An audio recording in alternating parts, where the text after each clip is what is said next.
Ramit Sethi. I will teach you to be rich.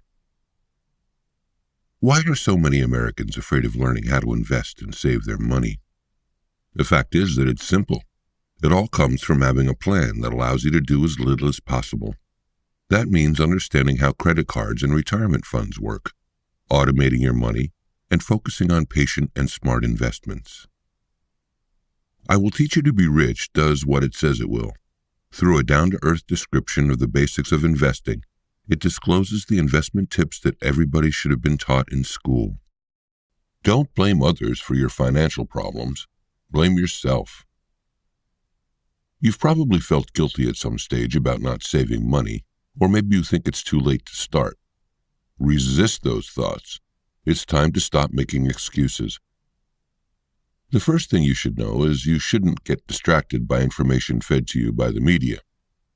There's a lot of information on finance out there, and it can be paralyzing. Plus, a great deal of this information is boring and unhelpful, like you should cut back on those lattes, which doesn't take into account the actual life of a young adult. When it comes to investment advice, young people have reason to point the finger at the media and blame others who could have taught them better. But the best way for someone to change their savings outcomes is by taking responsibility for his choices. Such common excuses, like our education system doesn't teach money management, are grossly inaccurate. Many colleges do provide classes on finance, yet students don't attend them. Fear of losing money is another popular excuse for not doing anything with it. But it's actually preferable to lose money when you're young, because you don't have that much to lose. Then, when you have more later, you'll better understand how to keep it. Bear in mind, money is also drained from your account when you leave it to stagnate in banks. Yet another excuse is not being able to afford to put $100 aside a month. Really, the amount is not so important. Even $1 saved per day adds up over time.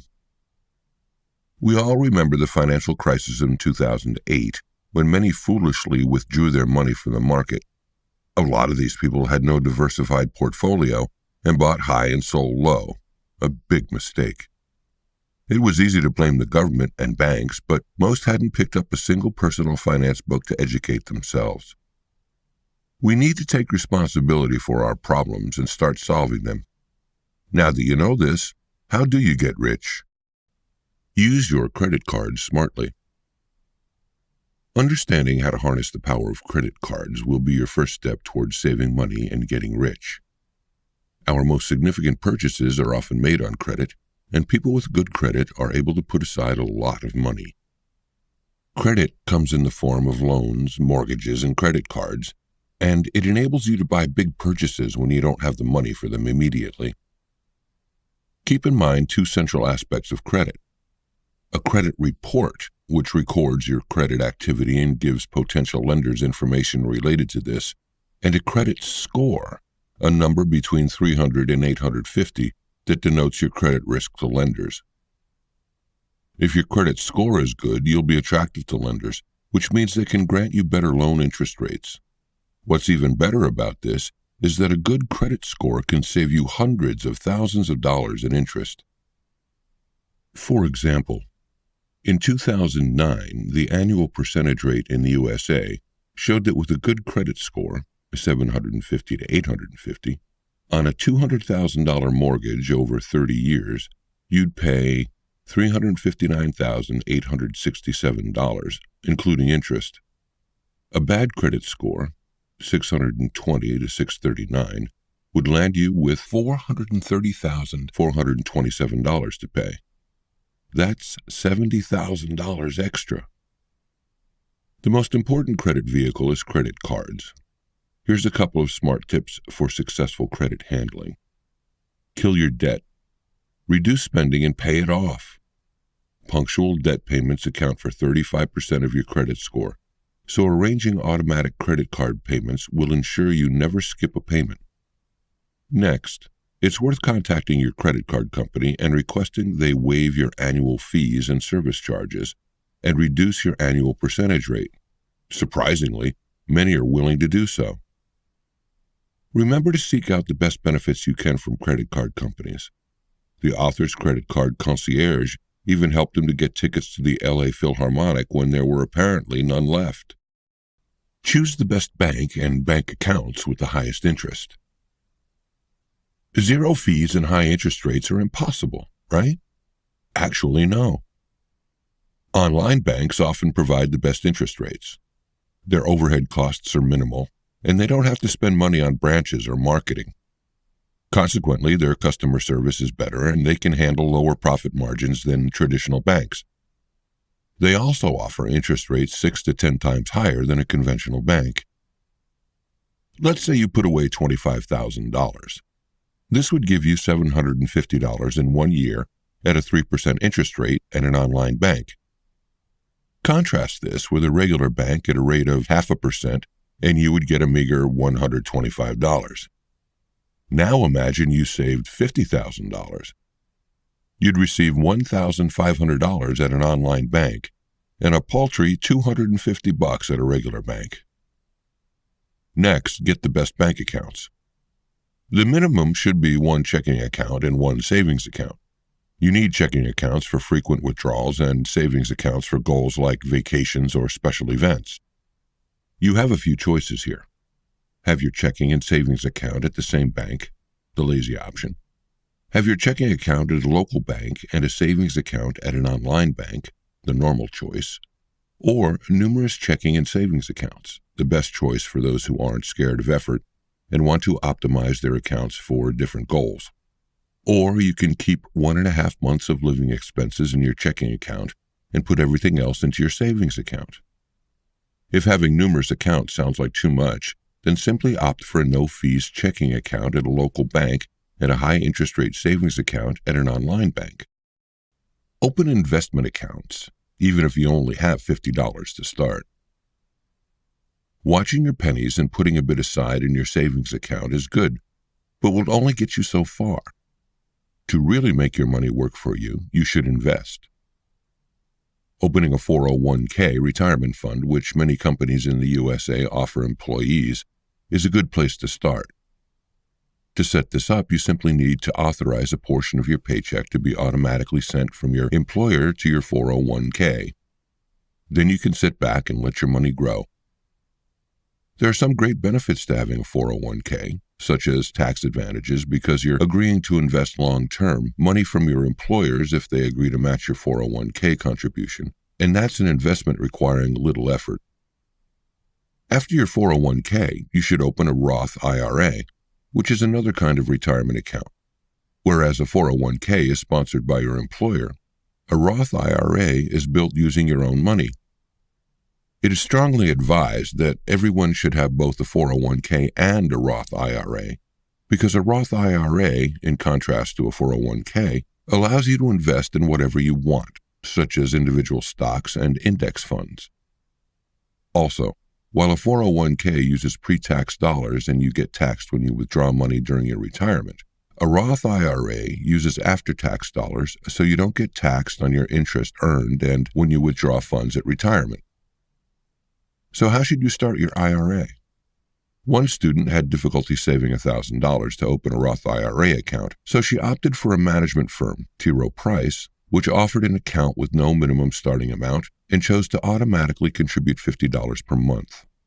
$50 per month was easier for her to commit to, and even that amount is a great start. Figure out how much you're spending, then direct money where you want it to go. Remember the last time you felt guilty about buying something but bought it anyway? Next time you'll know better after you learn how to spend consciously. Conscious spending is about reducing the amount of money you spend on things that aren't so important to you and spending more on things that you really care about. All you need to do is adopt a conscious spending plan. Automatically save and invest a given amount per month and spend the rest on whatever you want, guilt-free. The percentage you spend on different things can be broken down into 60% on fixed costs, rent, utilities, debt, 10% on investments, a 401k, Roth IRA, 10% on savings, vacations, gifts, unexpected expenses, and 20% on guilt-free spending. Conscious spending means thinking about what's important to you. For example, The author's friend Jim moved to a smaller apartment after he got a raise. Why? His living space didn't matter much to him, but he loved going camping, so he put his money towards that. Next, learn to adjust your spending. You can try the envelope system, in which you decide how much you wish to spend on the 4 areas above and put that money in envelopes, so when they're empty, there's no more spending for that month. Envelopes may also be metaphoric. The author's friend opened a bank account with a debit card that acted as an envelope. Every month, she loads money onto the card for socializing, and when the money's gone, she doesn't go out. Changing from one extreme behavior takes a while, so tweak your spending rather than, for example, saving $495 a week if you were previously spending $500 a week. Choose 1 or 2 major problem areas and work on those, rather than trying to carve out 5% from numerous areas. Overdraft fees, for instance, can add up to over $1,000 per year. Erasing that alone will make a massive difference. Automate your bill payments so you don't have to think about them. Paying bills is inconvenient and annoying. If you're not crazy about managing money, create an automated system to do it for you. Take the conscious spending plan from the last link and automate it using your bank and your own tools for tracking your spending. First, contact your bank to set up automatic transfers and payments. For example, set up automatic payments for fixed costs and automate withdrawals from your checking account to your Roth IRA. Once this is done, use the remaining money for spending and set mid-month calendar reminders to inform you if you're exceeding your spending goals. A good idea is to have $1,000 in your checking account as a reserve. If your spending is going according to plan, then great. If not, use the next 15 days to get back on track. Another excellent idea is to implement an automatic money flow by connecting all your accounts and creating automatic transfers. The transfers can be organized in the following way. Your paycheck should fund your 401k and checking account, and your checking account should fund your Roth IRA, savings account, credit card, fixed costs where you can't use a credit card, like rent, and the odd amount of spending money.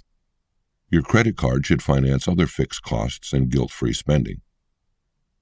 But how exactly can you link all your accounts? Simply automate all transfers and payments. Say you get paid on the 1st of the month.